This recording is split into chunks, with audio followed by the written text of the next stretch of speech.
இம்பர்சானேஷன் scam. அது எல்லாத்தையும் காரி போல இல்லைன்னா ஒரு அரசு நிறுவனங்கிற பட்சத்துல அதுல உள்ள ஹெட் ஆபீசர் தலைவர்கள் அவங்கள மாதிரியே மின்னஞ்சல் அனுப்பி அந்த நிறுவனத்தோட நம்பகமான தகவல்களையோ இல்லைன்னா பணத்தையோ கேட்டு ஏமாத்துறது. அதுதான் வந்து சிஓ இம்பர்சானேஷன் ஸ்கேம் அப்படிங்கிறது. அதுல வந்து எப்படி எல்லாம் இது பண்றாங்க அப்படின்னா, அவங்களுக்கு வந்து அவசரமா பணம் தேவைப்படுது, நான் இப்போ வந்து அந்த வாலெட் கொண்டு வரல, இல்லைன்னா என்னோட மெயிலோ வாட்ஸ்அப்போ இல்லை ஏதாவது சோஷியல் மீடியா அக்கௌண்ட் சொல்லி அதுல வேலை பார்க்குற ஊழியர்களுக்கு வந்து மெசேஜ் அனுப்புவாங்க.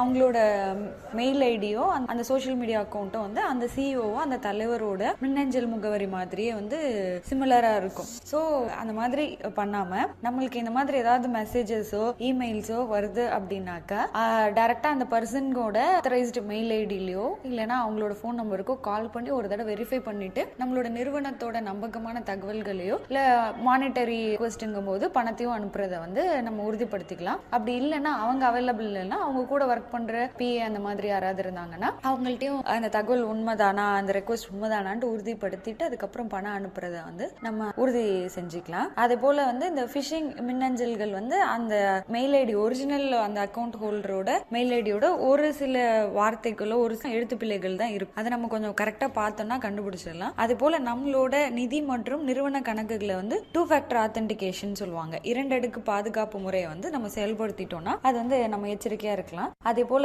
ஊழியர்களுக்கு வந்து மூத்த நிர்வாகிகளிடமிருந்து வரும் சந்தேகமான மின்னஞ்சல்கள் அல்லது கோரிக்கைகளை வந்து அதை அடையாளம் கண்டு அந்த கன்சர்ன்ட் பர்சன்ஸ் கிட்ட போய் அதை செக் பண்ணிட்டு அனுப்புறதை என்ஷூர் பண்ணிக்கலாம். இதுக்கு ஒரு எடுத்துக்காட்டு சொல்லணும்னா, மதிங்கிறவர் வந்து டெய்லி ரிப்போர்ட் அனுப்பிச்சிட்டு இருப்பார் அவங்க கம்பெனி சிஇஓக்கு வாட்ஸ்அப்ல. அப்போ வந்து திடீர்னு ஒரு மெசேஜ் வருது, வேற ஒரு நம்பர்ல இருந்து வருது. பட் வந்து அவங்களோட டிஸ்பிளே பிக்சர் வந்து இவங்க சிஇஓ பிக்சரோட மேட்ச் ஆகுது. அவங்க வந்து ஒரு அர்ஜென்ட்டா ஒரு பிசினஸ் டீல் இருக்கு, என்னால வந்து பணம் அனுப்ப முடியல, அதனால பணம் அந்த அக்கௌண்ட்டுக்கு வந்து அனுப்பி விடுங்க அப்படின்னு சொல்லி அந்த மெசேஜ்ல வந்து இருக்கு. ஸோ என்ன நம்ம சிஓ இப்படி கேட்டாருன்னு சொல்லிட்டு மதிங்கிறவர் அனுப்புறதுக்கு ரெடி ஆயிடுறாரு. அப்போ திடீர்னு ஒரு ஃப்ரெண்டு வராங்க. ஸோ அவர்கிட்ட வந்து இவர் டிஸ்கஸ் பண்றாரு, இந்த மாதிரி என்னோட சிஓவே என்கிட்ட பண தேவைக்கு வந்து பணம் கேட்கறாரு அப்படின்னு சொல்லி. ஸோ தம்பிக்கு வந்து டவுட் வருது. அதனால வந்து அவங்க கேட்கறாங்க, இதுக்கு முன்னாடி இந்த மாதிரி கேட்டிருக்காங்களா அப்படின்னு சொல்லி கேட்கும்போது இவருக்கு அந்த மாதிரி கேட்டதில்ல அப்படின்னு சொல்றாங்க.